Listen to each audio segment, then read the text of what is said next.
warahmatullahi wabarakatuh. Good morning everyone and welcome to my presentation.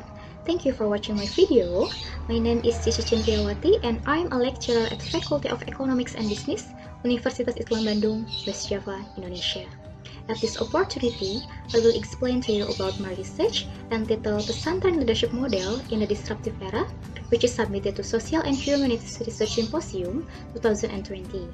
At this presentation, I will divide it into 4 main sections. The first is introduction, the second is research method, and then the result, and the last one is the conclusion. And this presentation will take around 10 minutes. First of all, let me introduce our research first. Here is the title of our research. Yes, in line with this title, the objective of our research is to develop leadership model used in pesantren in facing the changes and challenges may happen in the disruptive era. Okay, first, let's talk about this graph. In fact, the number of pesantren in 2020 is around 26,000, right? This number is quite high, of course, but unfortunately, this number is still lower compared to the number of other educational institutions in Indonesia that reach more than 150,000 educational institutions, except the pesantren.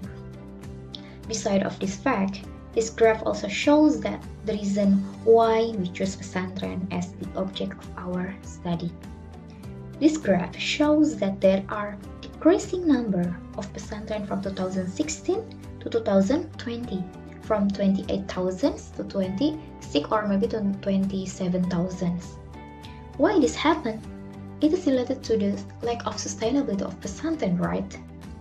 This condition may be influenced by the disruption era in the educational sector, where pesantren may be displaced by the other educational institution, and this is the big problem for pesantren.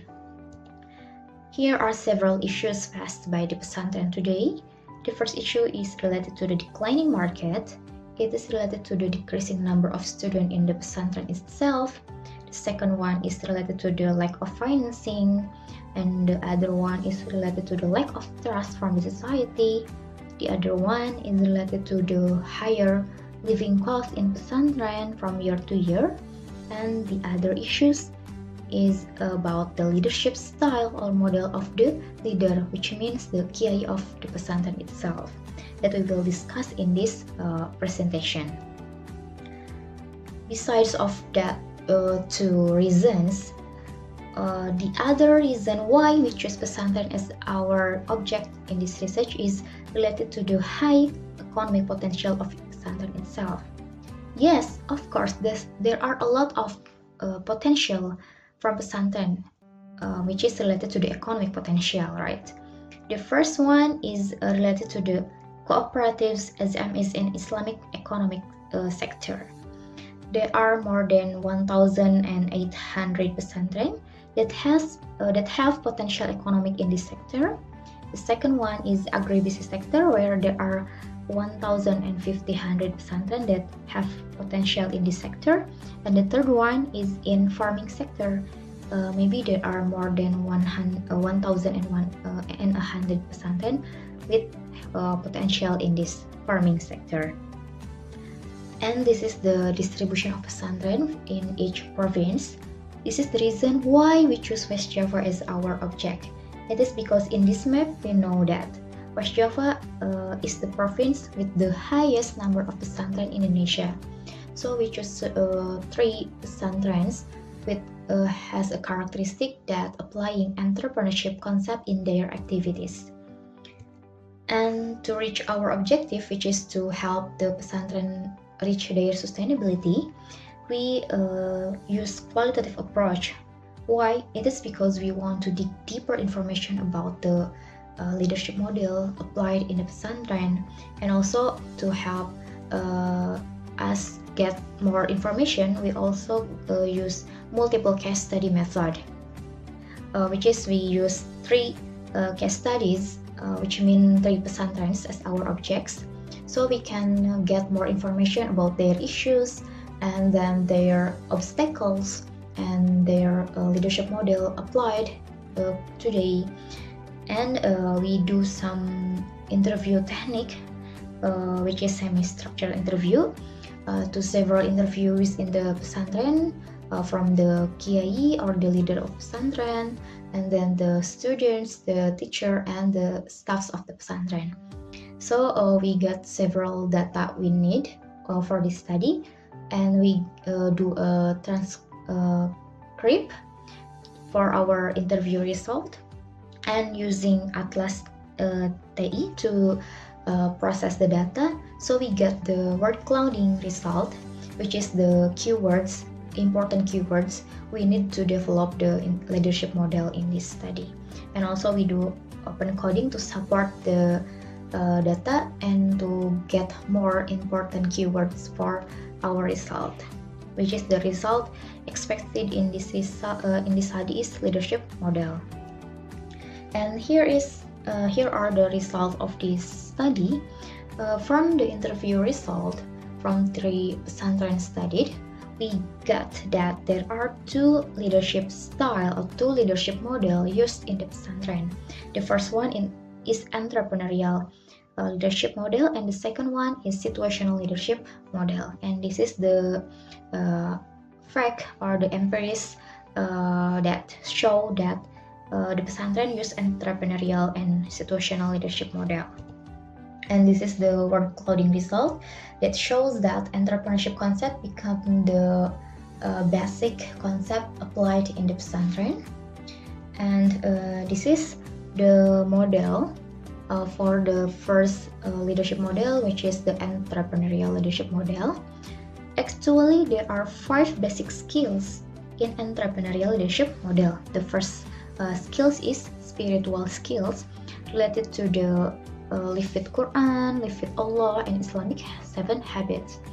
And the second one is conceptual skills, whether the students teach about how to manage their skills related to the management principles. There are operation, marketing, human resource, financing, and strategic management. The third skills is analytical thinking or technical skills.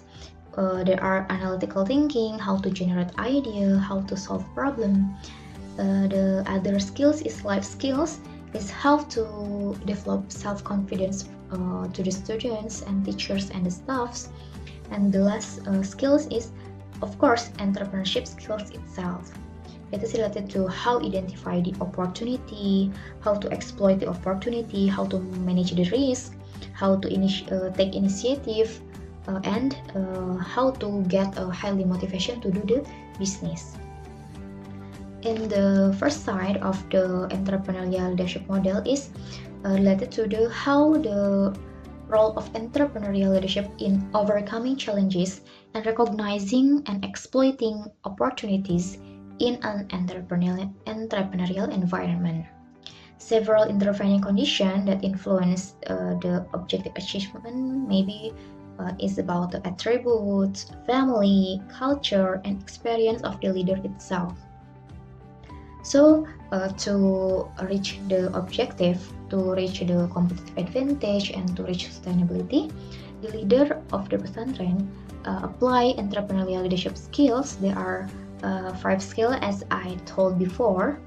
So from these skills, the leader trying to help the students to create their own business, to commercialize the business, and to manage their business by own self. So at the end, it is expected that the students can create a successful business in the market.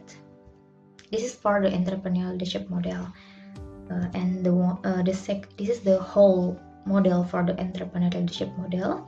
And the second one is the situational leadership model.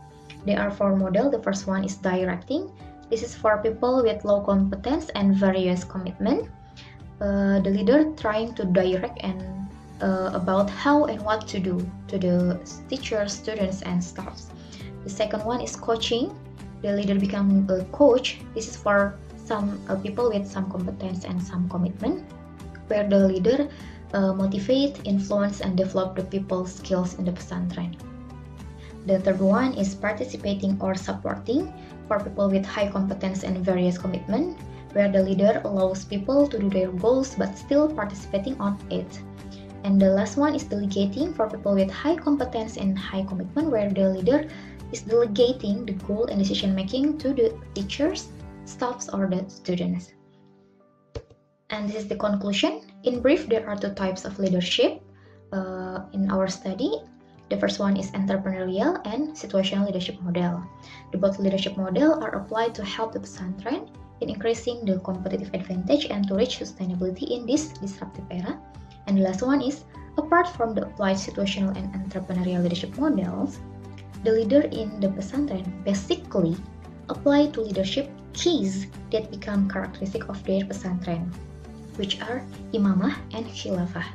Imamah means that the leader becomes the role model and has a responsibility towards the teachers, staffs, and students, as well as society. And the second one is khilafah, which means that the leader becomes motivator and supervisor for the teachers, staffs, and students in the pesantren. Okay, that's all of my presentation. I hope you got some benefits from this presentation. Thank you for watching my video. Alhamdulillah, wassalamualaikum warahmatullahi wabarakatuh.